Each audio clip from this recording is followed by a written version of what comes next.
اور ایک فرقہ اور 8ویں امام کے دور میں آ گیا، بس آخری منزل ہے، جس کا نام تھا واقفی۔ یہ واقفی کون تھے؟ یہ وہ تھے جو یہ کہتے تھے کہ بس 7ویں امام کے بعد کوئی امام نہیں، یا 8ویں امام کو امام نہیں مانتے تھے۔ یہ کہتے ہیں چونکہ 7ویں امام نے کوئی وصیت نہیں لکھی، ان کے مطابق کسی کا نام نہیں لکھا، لہذا امامت جو ہے وہ 7ویں امام پر ختم ہے، اور 8ویں امام نہیں۔ ان کا ایک لیڈر بھی تھا جس کا نام تھا علی ابن حمزہ بطائنی۔ کیا نام تھا؟ علی ابن حمزہ بطائنی۔ وہ یہ پروپیگنڈا کرتا تھا کہ نہیں 8ویں امام معاذ اللہ امام نہیں ہے، امامت تو 7ویں امام پر ختم ہو گئی، اب ان کے بعد کوئی امام برحق نہیں ہے، اور امامت یہیں تک ہے، اس کے بعد کچھ نہیں ہے۔ ایک دن 8ویں امام بیٹھے تھے، سنیے گا بڑی توجہ سے، مولا آپ کو سلامت رکھے، اس گرمی میں آپ اتنی توجہ سن رہے ہیں۔ امام نے اپنے صحابیوں سے کہا کہ سنو، علی ابن حمزہ مر گیا۔ تو ایک صحابی نے کہا اچھا وہ مر گیا؟ امام نے کہا وہ مر گیا۔ تو ایک صاحب نے کہا کیا آپ اس کی میت میں گئے تھے؟ بھئی جواب سنیے گا، امام سے پوچھا ایک شخص نے، ایک صحابی نے، کہ کیا آپ اس کی میت میں گئے تھے؟ امام مسکرائے کہ میں میت میں نہیں گیا تھا، جب اس کی قبر میں پٹھے لگ گئے تو قبر کے اندر گیا تھا۔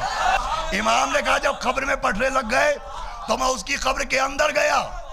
سنو میرے بچوں جوانوں سننا، امام نے فرمایا منکر نکیر آئے، مجھے سلام کیا، پھر میری موجودگی میں علی ابن حمزہ سے سوالات شروع کیے، علی ابن حمزہ سے پوچھنا شروع کیا۔ امام فرماتے ہیں نکیرین نے پوچھا بتا تیرا خدا؟ علی ابن حمزہ نے کہا لا الہ الا اللہ۔ کہا تیرا نبی؟ کہا محمد رسول اللہ۔ کہا تیرا امام؟ اس نے کہا علی ولی اللہ۔ کہا امام کے بعد؟ مولا علی کے بعد؟ اس نے کہا امام حسن۔ کہا امام حسن کے بعد؟ اس نے کہا امام حسین۔ کہا امام حسین کے بعد؟ اس نے کہا امام زین اللبا۔ کہا امام زین اللبا کے بعد؟ کہا امام محمد باقر۔ کہا امام محمد باقر کے بعد؟ اس نے کہا امام جعفر صادق۔ نکیرین نے پوچھا امام صادق کے بعد؟ اس نے کہا امام موسیٰ ابن جعفر، امام موسیٰ کاظم۔ 8ویں امام نے فرمایا، پھر نکیرین نے کہا کہ 7ویں امام کے بعد؟ تو امام نے کہا چونکہ اسے میری معرفت نہیں تھی لہذا میں سامنے تھا مگر اس کے منہ پر تالا پڑ گیا۔